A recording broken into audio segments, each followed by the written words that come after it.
everybody. Welcome to Dakota Test Prep Question Walkthrough.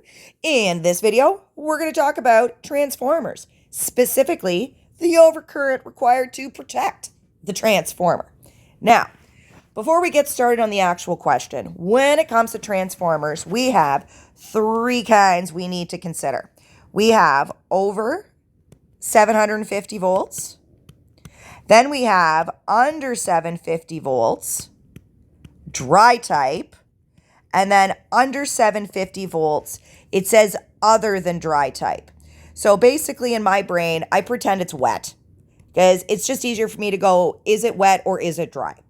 Whenever we have a transformer question, we need to ask ourselves very first off, is it over 750?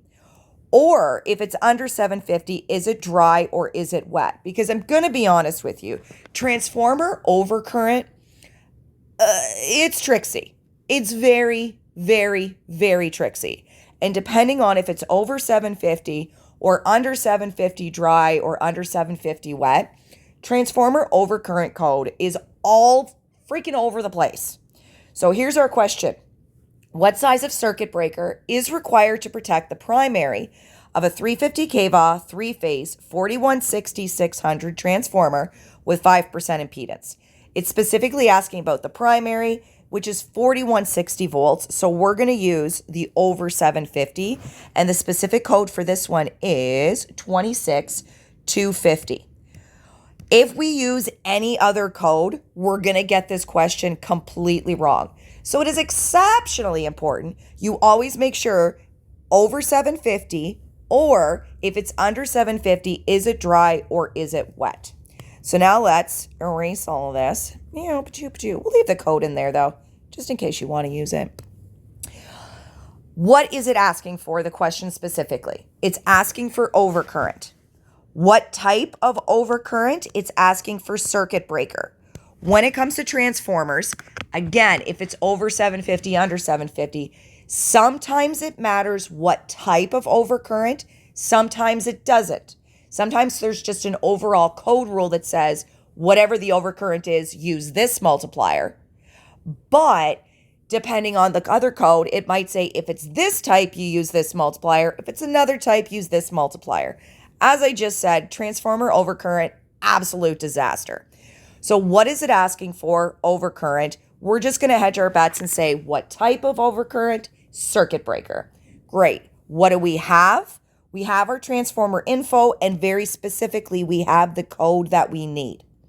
Now what do we need? As with always, we need our rated primary current, because this question is specifically asking the primary. Now, the other thing we have to focus on when it comes to transformers is there's actually two different primaries. I refer you back to the question walkthrough or the study guide walkthrough, which can help you figure out exactly which primary overcurrent we want to do. In this one specifically, it's saying the primary, not the feeder. So we're going to use the code specifically for primary, not feeder. So our rated primary current in this case, we're going to take our 350 kVA, so our 350,000, and we're going to divide it by our primary voltage, which is 4160. Now, if it was single phase, we'd be done. But it's not single phase, it's three phase. So we're going to multiply it by our magic three-phase number, which is 1.732. Or for those of you who are fancy, 1.732 is also the square root of 3. To each your own, do whatever you want. So let's do some fancy math. And we end up with the rated primary current of 48.57 amperes.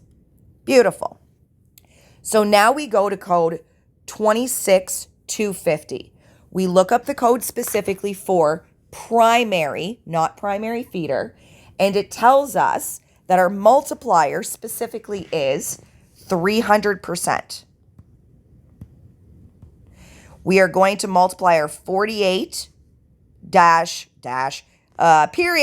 57 amperes by our 300%, and that is going to give us 145.72 amperes Now, do we go up or do we go down?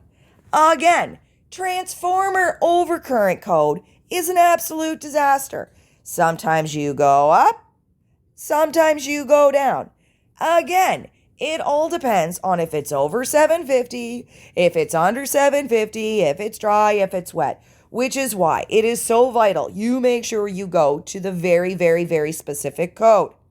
For this one specifically, in the over 750, primary overcurrent, in this specific instance, we go down. We go down. For the circuit breaker, 300%, over 750, primary overcurrent, we go down. So we're going to head over to table 13, and we're going to take our 145, and we're going to go down. And guess what we end up with? We end up with a 125 amp circuit breaker. And there we go. Ta-da!